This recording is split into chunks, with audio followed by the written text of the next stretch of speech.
દમણ પોલીસે ગેરકાયદે જુગારની પ્રવૃત્તિઓ સામે વિશેષ અભિયાન અંતર્ગત ભીમપોર વિસ્તારમાં દરોડો પાડી જુગાર રમતા 16 આરોપીઓને ઝડપી પાડ્યા હતા.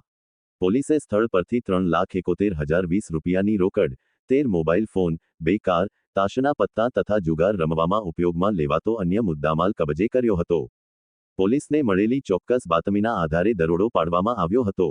કાર્યવાહી દરમિયાન જાહેર સ્થળે પૈસાની હારજીતનો જુગાર રમતા આરોપીઓને રંગેહાથ ઝડપી લેવામાં આવ્યા હતા. તમામ સામે ગેમ્બલિંગ એક્ટ 1976ની કલમ 3, 4 અને 7 તેમજ BNS 2023ની કલમ 112 હેઠળ ગુનો નોંધવામાં આવ્યો છે.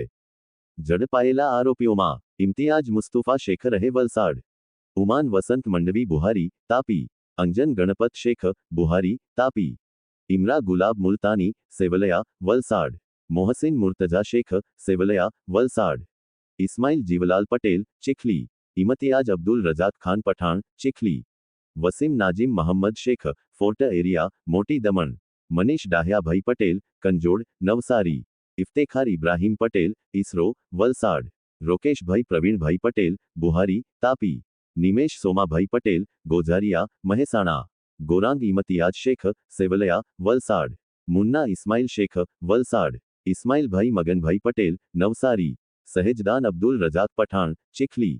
પોલીસે જણાવ્યું હતું કે ઝડપાયેલા આરોપી ઇસ્લિયાજ મુસ્તુફા શેખ સામે અગાઉ પણ જુગાર સંબંધિત ગુનાઓ નોંધાયેલા છે અને તેની ગુનાહિત પૃષ્ઠભૂમિની તપાસ ચાલી રહી છે.